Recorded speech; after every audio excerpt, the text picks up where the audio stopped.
Na semana em que a OTAN completou 75 anos, a Rússia afirmou que já está em confronto direto contra a organização. Isso deixa em aberto não apenas as chances de acirramento ainda mais do conflito, como também de uso das tão temidas armas nucleares. Se você quiser entender esse e outros assuntos das atualidades, geopolítica e geografia, me acompanha no canal. Faça sua inscrição, deixa o like nesse vídeo e vem comigo. Pessoal, essa semana a Rússia, por meio aí do seu porta-voz Dmitry Peskov, afirmou que já está em confronto direto com a Organização do Tratado do Atlântico Norte, ainda que nenhum país da OTAN tenha assumido, pelo menos não oficialmente, que enviou soldados para o fronte de guerra contra os russos. Olha só o que disse aqui Dmitry Peskov.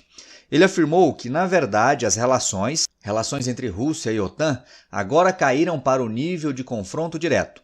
A OTAN já estava envolvida no conflito em torno da Ucrânia e continua a se mover em direção às nossas fronteiras e a expandir sua infraestrutura militar em direção ao nosso território, teria dito aí o Dmitry Peskov. Vamos aqui entender o contexto, pessoal. Na quinta-feira, como eu disse em instantes, dia 4, a OTAN completou 75 anos de fundação. 75 anos desde que lá em 1949, 12 países fundaram a maior aliança militar do planeta. Na época, você se lembra, né? Era um contexto de pós-Segunda Guerra Mundial e início de Guerra Fria, início da disputa ideológica entre Estados Unidos e União Soviética. Então, os membros fundadores eram estes aqui, ó: Bélgica, Canadá, Dinamarca, França, Islândia, Itália, Luxemburgo, Holanda, Noruega, Portugal, Reino Unido e Estados Unidos. Desde então, a OTAN não apenas continuou existindo mesmo após o final da Guerra Fria, como mais que duplicou seu número de membros. Estes membros aqui, inclusive, ó, que eu circulo para você no lado direito dessa tabela, são países que ingressaram depois do final da Guerra Fria, a partir de 1991. Entre eles, inclusive, antigos membros do Pacto de Varsóvia, que era a Aliança Militar Soviética, como, por exemplo, República Tcheca, Hungria, Polônia, Letônia, Lituânia, Bulgária, Romênia, Estônia. E também aqui, ó, a Eslováquia e a Albânia, exatamente. Ou seja, dos países que ingressaram pós-final da Guerra Fria, mais da metade eram antigos membros do Pacto de Varsóvia. Isso, inclusive, é apontado pela Rússia como sendo uma espécie de descumprimento de um acordo informal que havia lá nos anos 90 entre Rússia e Estados Unidos. E que acordo informal seria esse? A Rússia teria aberto mão do Pacto de Varsóvia, daquela aliança militar, desde que a OTAN não expandisse a aliança em direção ao território russo. O que, como eu disse aqui, não ocorreu, né? A OTAN se expandiu muito e principalmente em direção ao território russo. Aqui no mapa fica ainda mais claro para a gente entender isso aí, ó. Em azul mais escuro estão os países que ingressaram na OTAN até 1990, ou seja, até antes do final da União Soviética.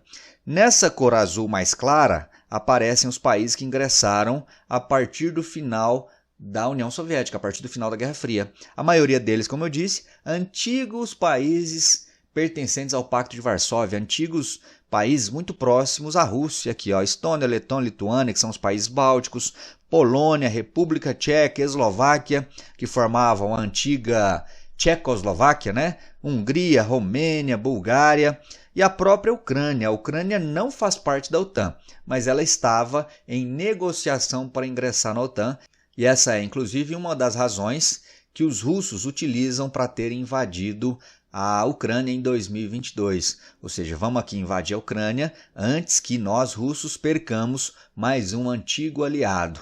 Se por um lado a Rússia, ao invadir a Ucrânia, queria impedir uma expansão, um aumento ainda maior da OTAN, isso não deu certo, né?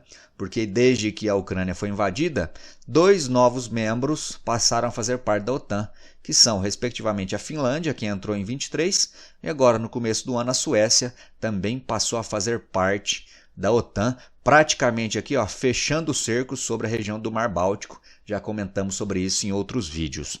E aí, nesse mesmo encontro, na quinta-feira, que celebrou os 75 anos da OTAN, o secretário de Estado dos Estados Unidos, Antony Blinken, reafirmou mais uma vez que a Ucrânia será membro da OTAN.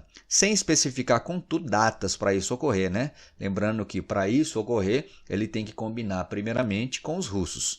Ele também afirmou que apoiar a Ucrânia, ou seja, a OTAN apoiar a Ucrânia, é importante porque os russos estão recebendo ajuda para aumentar sua indústria de defesa de outros países. Que outros países então estariam aí apoiando os russos?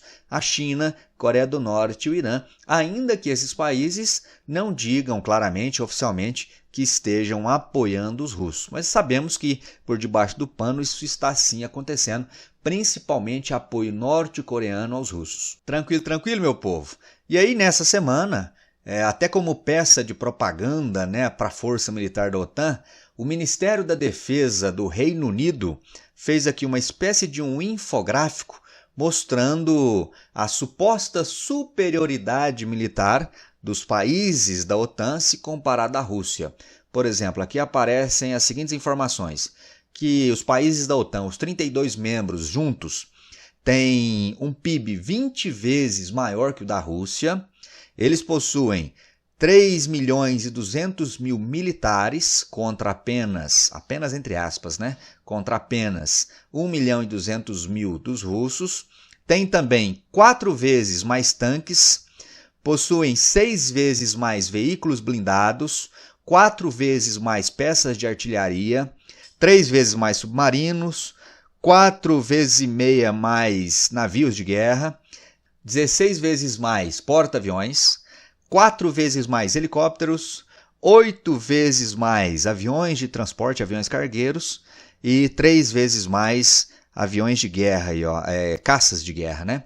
Ou seja, isso aqui mostra uma suposta superioridade militar, que é inegável nesses quesitos aí, dos países da OTAN contra a Rússia. Até porque é sacanagem, né? Você considerar, fazer uma comparação de 32 países juntos contra um país. Lógico que esses números são muito discrepantes. Mas por que eu falo suposta superioridade militar? Porque quando analisamos a questão de armamento nuclear, não é bem assim, né? Quando olhamos para esse ranking de ogivas nucleares por país, você percebe que a Rússia é líder, né?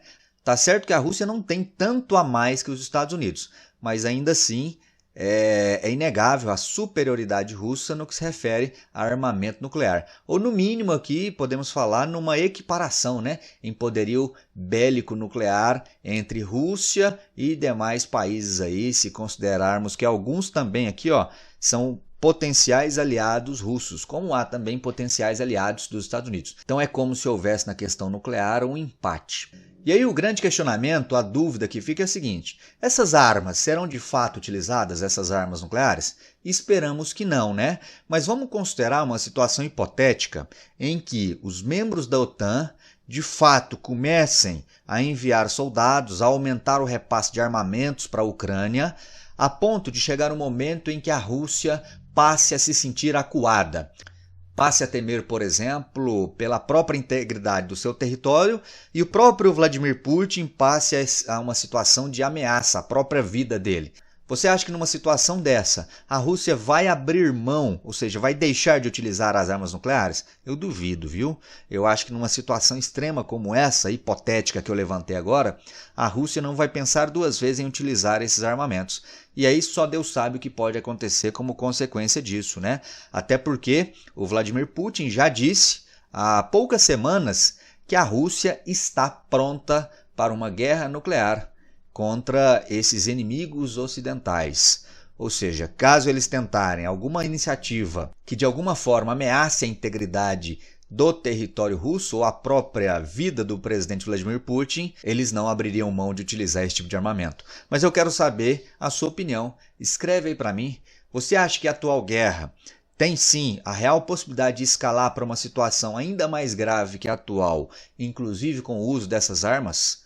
Deixe aí sua opinião. Se gostou, deixa o like. Não deixe também de contribuir financeiramente com o canal, caso você goste dos vídeos das minhas explicações, dados da minha chave Pix aqui na descrição do vídeo. E te espero no próximo. Um forte abraço e até lá. Valeu!